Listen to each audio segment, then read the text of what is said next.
que ce lame d'amour est celui qui provient du cœur, adressé directement au cœur de la personne que l'on aime. J'ai aperçu dans son regard l'amour qu'il me fallait, et une éternité ne me suffit pas pour le contempler. Je donnerai toute ma vie pour la voir près de moi. Je ne cesserai d'arrêter de la suivre. Je ne veux qu'elle.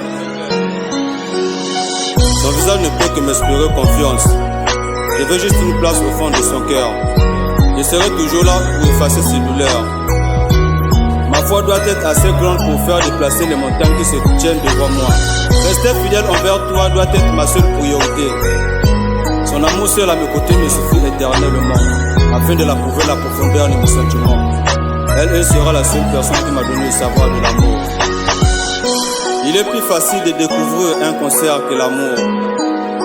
Il est plus facile de trouver l'amour que de faire le tour du monde à genoux. Il est plus facile de faire le tour du monde à genoux que d'aller sur planète Mars. Mais néanmoins, n'être sûrement la chose la plus simple que l'on peut faire, même si notre destin est de mourir pour telle ou telle raison. J'ai ri intérieurement parce que je suis incapable de chanter justement. Elle était dans chaque mot que j'ai écrit depuis que je l'ai rencontrée. En bord du site de mon père, j'ai appris à aimer avec des poings serrés, comme si je disais du bras sur ma peau. Elle me donne l'envie de faire des harmonies comme si mes lendemains étaient vides de toute inquiétude. Elle se promène dans mon cœur quand je monologue sur elle. J'entends sa voix susurrer autour de moi, mais en réalité ce ne sont que des illusions. On dit souvent qu'il faut en profiter à l'occasion qui se présente, mais malheureusement je n'ai pas eu cette occasion. Si je pouvais l'offrir une chose, ce serait la possibilité de la voir à travers mes yeux, pour qu'elle croie à quel point je l'aime. Seul un idiot est capable de refuser la nourriture se trouvant juste devant lui. Seul un idiot se laisse mourir de faim. Ça me fait mal en la regardant mourir de faim. Selon la parole divine, ma bouche doit être un canal de sagesse pour elle. La brûlure de l'amour me manque parfois, mais peut-être je n'ai jamais connu l'amour avant cet instant, car c'est une maladie du cœur. Comme le disait Julie de l'Espinasse, aimer se faire un pacte avec la douleur. Ne pas aimer se vivre mort. Dans la même pensée, aimer César également se servir de ce que l'amour lui apprend. C'est à travers ces ouvrages que je l'ai compris. C'est donc un moyen de mettre terme à une vie anonyme. L'amour a ainsi l'agent de publicité synonyme. C'est une chance accordée à tout le monde, car grâce à lui tout le monde peut faire ce que fait tout le monde. C'est en fait un monde qui s'ouvre à tout le monde.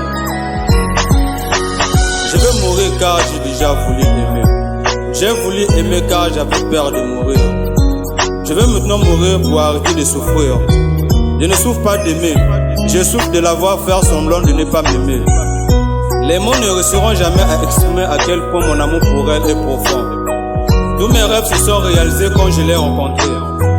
Pour éviter des dissensions, je dois croire que l'amour peut couvrir toutes les fautes. L'amour peut enflammer encore. La mort est la suite de l'amour. La mort casse la routine de l'amour. L'amour retarde la mort. Sans l'amour, il n'y a pas d'amour. J'adore ces rires qui me procurent de la confiance en sa présence afin de découvrir ma force. Mon âme et mon corps l'appellent, voulant vivre avec elle à l'éternité. Ma très chère, toi qui vis dans la solitude, n'oublie jamais que l'amour suffit à tout. Je l'ai rencontrée seule, belle et abandonnée.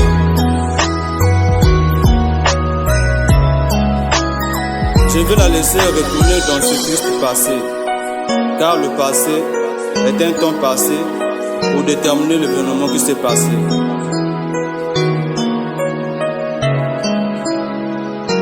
L'amour que je ressens en elle est l'exemple probant de l'histoire d'amour du pharaon Akhenaton et de sa femme Néfertiti, qui fit un amour fascinant. Akhenaton se montrait extrêmement démonstratif envers Néfertiti.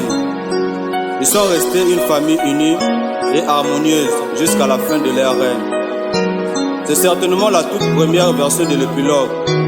Ils vécurent heureux et eurent beaucoup d'enfants. La patience et la persévérance sont de bonnes qualités que Dieu m'a données, en éliminant des échecs qui apparaissent à mon égard, pour être à la fois fort et vulnérable. Fidèle à l'homme de la sagesse, toujours dans sa créativité d'esprit.